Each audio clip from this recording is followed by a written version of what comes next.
Eve teasing এর অপরাধে গ্রামে বিচার সভার মধ্যমণিতে বসে আছি। সবাই রাগী চোখে আমার দিকে তাকিয়ে আছে। এর মধ্যে বিচারক শফিক সাহেব বলে উঠলেন, আজ আমার মতে কোনো সিদ্ধান্ত নিব না। ইফটিজিং এর শাস্তি কি হতে পারে তা আপনারা যারা বিচার সভায় উপস্থিত আছেন তারাই সিদ্ধান্ত নিবেন। কেননা রিদিতা আমার মেয়ে, আর ওই ছেলেটা আমার মেয়ের সঙ্গেই অসভ্যতামি করেছে। এলাকার বড় নেতা জাবেদ সাহেব বলে উঠলেন, দেখুন, আজ যদি এই ছেলেটাকে আমরা গ্রামবাসীরা ছাড় দেই, তো আজ শফিক সাহেবের মেয়ের সঙ্গে ইফটিজিং করেছে, কাল আমাদের মেয়ের সঙ্গে যে ইফটিজিং করবে না তার কি গ্যারান্টি আছে? সুতরাং আমি আজ এই ছেলেটার উপযুক্ত শাস্তি কামনা করছি, যাতে এইরকম জঘন্য কাজ না করতে পারে। বিচার সভার সবাই তার কথার সাথে একমত হয়ে গেল। তার আগে ইফটিজিং এর বিষয়টা পরিষ্কার করে ফেলি। শুনুন তাহলে, আমি রনি হাসান, এবার ইন্টার দ্বিতীয় বর্ষে পড়ছি, এবং যে মেয়ে আমার নামে নালিশ করেছে তার নাম রিদিতা, আমার ওই ক্লাসমেট। রিদিতার সঙ্গে আমার প্রায় 2 বছরের একতরফা ভালোবাসা ছিল। আমি ভালোবাসলেও রিদিতা আমাকে ভালোবাসতো না। আপনারা হয়তো ভাবছেন রিদিতা আমাকে ভালোবাসে না দেখে তার সঙ্গে ইফটিজিং করেছি। না, আমি ইফটিজিং করিনি। সত্য কথা বলতে রিদিতা যেমন ভদ্র তেমন সুন্দরী, যার দরুন কলেজের সব ছেলেদের ক্রাশ ছিল রিদিতা। এর মধ্যে আমিও ব্যতিক্রম হতে পারিনি। সবাই রিদিতাকে পছন্দ করলেও সাহস করে রিদিতাকে ভালোবাসার কথাটি কেউ বলতে পারেনি, কেননা রিদিতার বাবা রাজনৈতিক দলে ভালো ক্ষমতা সম্পন্ন ব্যক্তি। সে চাইলে একজনকে কোনো মিথ্যা মামলায় নিমিষে জেল অবধি পৌঁছাতে পারেন, কিন্তু মানুষ হিসেবে তিনি যথেষ্ট সৎ। একদিন আমার চাচাতো বোন তানিশাকে দিয়ে প্রপোজাল দিয়েছিলাম।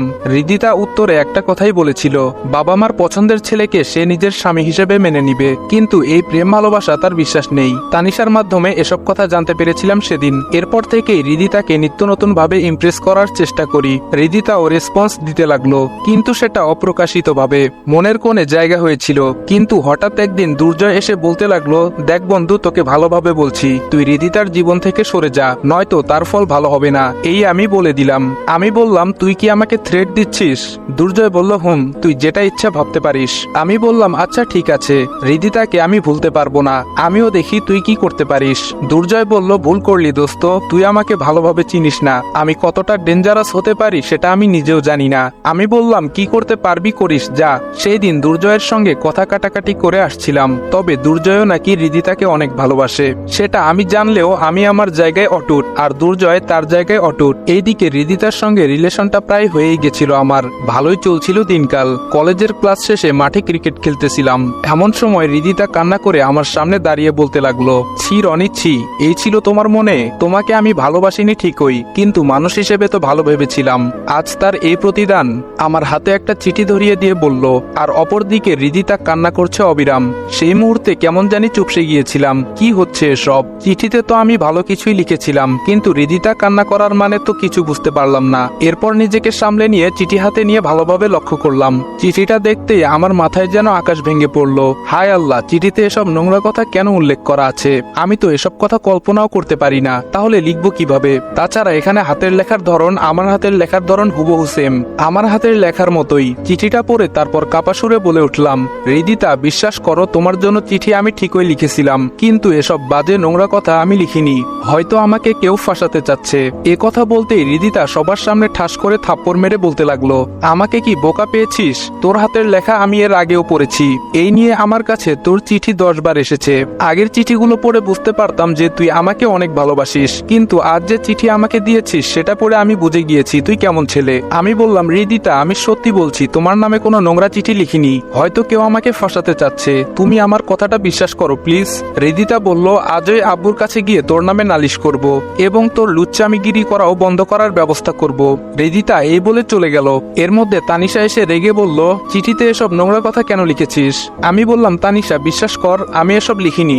আমি ওকে আগের মতোই লাভ লেটার দিয়েছিলাম। তানিশা আমার গালে থাপ্পড় মেরে বলল, চুপ, আর একটা কথাও তুই বলবি না। তোর এই রিলেশনের জন্য কি না করেছি, আজ কেমনে পারলি রিদিতাকে বাজে প্রস্তাব দিতে? শেষে তানিশাও আমাকে অবিশ্বাস করলো। এখন সারাদিন চিৎকার করে বললেও কেউ আমার কথা শুনবে না। কি আর করার, চুপ হয়ে মাটির দিকে তাকিয়ে আছি। এর মধ্যে দুর্জয় ডেবিল মার্কা হাসি দিয়ে বলল, ছি ছি দোস্ত, তোর দ্বারা এই জঘন্য কাজ আমি মোটেও আশা করিনি। এই বলে শয়তানি একটা হাসি দিয়ে চলে গেল। এবার বুঝতে পারলাম এই সব কিছুর জন্য দুর্জয় দায়ী, কিন্তু এখন সকলকে বললেই কি আমার কথা বিশ্বাস করবে? তারা ভাববে অপরাধী অপরাধ করে সে তো নিজেকে নির্দোষ প্রমাণ করবে, এটাই স্বাভাবিক। কিন্তু আমি এখানে কোনো দোষ না করেই দোষী হয়ে গেলাম। এই ছিল কয়েক ঘন্টা অতীতের কথা, এখন বাস্তবে ফিরা যাক। তারপর বিচার সবাই কাকা কাকিমা আসলো, তারাই আমাকে লালন পালন করে বড় করেছেন। মাঝে মধ্যে আমার বাবা মার কথা জিজ্ঞেস করলে কাকিমা মন খারাপ করে বলতো, আমরা কি তোর বাবা মার মতো না? আমি বলতাম হ্যাঁ তা তো বটেই। কাকিমা বলতো তাহলে বাবা মার কথা জিজ্ঞেস করছিস কেন? তখন আমি বলতাম তারপরও আমার বাবা মার ব্যাপারে জানতে হবে। কাকিমা বলতো আমি চাই না তোর বাবা মার অতীত কাহিনী বলে তোর মনটা খারাপ করতে, এর জন্যই তো বিষয়টা গোপন রাখছি, বুঝতে পারছিস না কেন? তাছাড়া আমরাও তোকে অনেক ভালোবাসি, আমার মেয়ে তানিশার থেকেও তোকে আমরা আদর যত্ন বেশি করি, তাহলে অতীতের এসব কথা শুনে মন খারাপ করার কোনো লাভ আছে? তখন আমি বলতাম আচ্ছা ঠিক আছে, আর জিজ্ঞেস করবো না এসব কথা। কাকিমা না করার কারণে আমি আর তাকে বলতে বাধ্য করিনি, এর জন্য বিষয়টা আজও আমার অজানা। তারপর কাকা কাকিমা তারা বিচার সবাই এসে শফিক সাহেবের দিকে তাকিয়ে জিজ্ঞেস করতেই তারা চিঠিটা তাদের সামনে ধরলো। তারাও নিমিষেই চুপ হয়ে গেল, তাদের মুখের ভাষা যেন হারিয়ে ফেলেছে। শফিক সাহেব তার মেয়েকে ডাক দিয়ে বিচার সবাই উপস্থাপন করলেন এবং জিজ্ঞাসা করলেন এই ছেলেই কি তোমাকে চিঠিতে বাজে প্রস্তাব দিয়েছিল মামুনি? রিদিতা বলল জি আব্বু, এই সেই ছেলে। শফিক সাহেব বলল রহমান এবার তুমি বলো, তোমার ভাতিজাকে কি শাসন তুমিই করবা নাকি আমরাই করব? তাছাড়া গ্রামবাসীরাও দেখুক, তারাও যেন এই ইফটিজিং করা থেকে বিরত থাকে, আপনাদের যা ভালো মনে হয় তাই করুন। কাকা এই বলে চোখের পানি মুছে কাকিমাকে নিয়ে চলে আসলো, আর আমি ওখানে অসহায়ের মতো মাটির দিকে তাকিয়ে রইলাম। জাবেদ সাহেব বলে উঠল সালমান তুমি গিয়ে কাঁচা বেত ভেঙে নিয়ে আসো যাও। কথাটা শোনা মাত্রই চুপসে গেলাম। তারপর এলাকার বড় নেতা তার গায়ের সম্পূর্ণ শক্তি দিয়ে 10টা বেতের আঘাত করলো, আর এইদিকে বেতের আঘাতটা সহ্য করতে না পেরে একটু সরে দাঁড়াতেই চোখের কোণের দিকে সজোরে আঘাতটা লাগে, যার দরুন চোখের কোণ থেকে রক্ত বের হতে লাগলো। আমার এমন অবস্থা দেখে শফিক সাহেব বলল জাবেদ ভাই থাক, ছোট মানুষ, এবার ওর ভুল বুঝতে পারবে। জাবেদ সাহেব বলল এই ছেলে যা রিদিতার কাছে গিয়ে সরি বলবি এবং সেই সঙ্গে এটাও বলবি তার আশেপাশে আর ঘুরঘুর করবি না। তারপর আমি রিদিতার সামনে গিয়ে বললাম রিদিতা আমার ভুল হয়েছে, আর কোনোদিন তোমাকে বিরক্ত করব না। কান্না করতে করতেই কথাগুলো বললাম। মারের আঘাতে যতটুকু কষ্ট পেয়েছি তার থেকে মান সম্মান ধুলোয় মিশিয়ে গেল, সেটা ভেবেই চোখ থেকে অজরে পানি পড়ছে। আমার এমন করুণ অবস্থা দেখে রিদিতা মাথা নিচু করে ফেললো। সে হয়তো চাইছিল আমাকে শাস্তি দিতে, কিন্তু এভাবে যে সব হয়ে যাবে সেটা রিদিতা কল্পনাও করেনি। বিচার শেষ হয়ে গেল এবং রিদিতার বাবা শফিক সাহেব এসে আমাকে বলল এই ছেলে তুমি এটা ভেবে নিও না যে আমার মেয়ে বলে ইফটিজিং এর অপরাধে একটু বেশি শাস্তি দিলাম, আমার মেয়ের জায়গায় অন্য কেউ থাকলেও আমি সেটাই করতাম। আমি বললাম আপনাদের বিচারে যা শাস্তি আসছে দিয়েছেন, তো এখন আর এসব মানবতার কথা আপনাকে বলতে হবে না। অনেকটা রেগে শফিক সাহেবের মুখের উপর বলে আসছিলাম, উপর দিয়ে রিদিতা শুধু নীরব দর্শকের মতো দেখে যাচ্ছিল। এখন আর রিদিতার প্রতি ভালোবাসার বিন্দু পরিমাণ অনুভূতি নেই, যা আছে সব ঘৃণায় পরিণত হয়েছে। কিন্তু আজ একটা বিষয় কোনোভাবেই মেনে নিতে পারছি না, দোষ করলো দুর্জয় আর সেটার শাস্তি পেলাম আমি। এখন এসব ভেবেই বা কি হবে? দুর্জয় তো রিদিতাকে পাবার জন্য একটা গেম খেলেছে, আমি চাইলে দুর্জয়কে সবার সামনে তার ডেভিল চেহারাটা দেখাতে পারবো না। ভাগ্যকে মেনে নিয়ে বাড়ির গেটে ঢুকতেই আমার রুম থেকে ভাঙচুর করার শব্দ পেলাম। আমার রুমে গিয়ে লক্ষ্য করতেই দেখলাম তানিশা আমার ব্যবহারকৃত জিনিসগুলো ফ্লোরে ফেলে দিয়ে ভাঙছে এবং সেগুলোতে আগুনও লাগিয়ে দিয়েছে।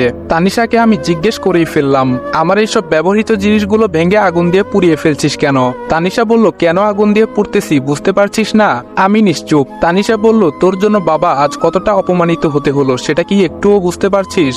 আমি তানিশা বলতেই তানিশা আমার কথা থামিয়ে বলল হইছে, আর বলতে হবে না, আমাদের একটা সম্মান আছে যেটা তুই নিমিষে শেষ করে ফেলেছিস। তাছাড়া আমি কেমনে রিদিতার সামনে গিয়ে দাঁড়াবো সেটাও ভাবতে পারছি না, এসব তোর জন্য হয়েছে। আমি বললাম শুধু তোর বান্ধবীর দিকটাই দেখলি, আমাকে যে সবার সামনে হেনস্থা করলো সেটা দেখলি না? তানিশা বলল তোকে যে মারটা দেওয়া হয়েছে সেটা অনেক কম হয়েছে, বিচারকের জায়গায় আমি থাকলে তোকে পিটিয়ে শেষ করে ফেলতাম। এখন প্লিজ তুই আমাদের বাড়ি থেকে বেরিয়ে যা, তোর জন্য আমরা আর অসম্মানী হতে পারবো না। আমি বললাম কি বলছিস এসব, তোরা ছাড়া আমার আপন কে আছে? তানিশা বলল তুই এতিম অসহায় বলে আমার বাবা মা তোকে সেই ছোটবেলায় রাস্তা থেকে তুলে এনে পালন করেছে, এখন তো তুই আর ছোট না, যেদিকে খুশি সেদিকে চলে যা। তানিশার কথা শুনে নিমিষেই চোখের কোণে জল জমে গেল, তার মানে কাকা আমার রক্তের কেউ না। এসব ভাবতেই কাকা আমার রুমে এসে বলতে লাগলো তানিশা মা এবার ওকে এই বাসা থেকে বের হয়ে যেতে বল। কাকার কথা শুনে নিমিষেই মাথাটা কেমন যেন চক্কর দিয়ে উঠল। তারপর নিজেকে সামলে নিয়ে বললাম কাকা আজ একটা সত্য কথা বলবা? কাকা নিশ্চুপ। আমি বললাম আমি কি সত্যিই এতিম? তোমরা আমার আপন কেউ না? শুনলাম আমাকে নাকি রাস্তা থেকে এনে তোমাদের বাসায় আশ্রয় দিয়েছো, সেটা কি সত্যি? কাকা বলল হ্যাঁ, তানিশা যেটা বলেছে সেটা সত্যি। আমি বললাম ও তার মানে আমি তোমাদের রক্তের কেউ না? কাকা বলল না। এবার বুঝতে পারলাম এর জন্য কাকিমা আমার বাবা মার সম্পর্কে কিছু জানায়নি, কথাটা শুনে কষ্ট পাবো বলে আমাকে জানায়নি, কিন্তু এমন একটা দিনে জানতে পারবো সেটা আমি কল্পনাও করিনি। এসব আনমনে ভেবে যাচ্ছি, এর মধ্যে তানিশা বলে উঠল এখন বল কবে আমাদের বাড়ি থেকে বের হয়ে যাবি? সবই তো শুনলি। আমি বললাম চিন্তা করিস না, কলেজ থেকে টিসি নিয়ে তারপর এখান থেকে সারা জীবনের জন্য চলে যাব, আপাতত কয়েকটা দিন আমাকে তোদের এখানে থাকতে দে।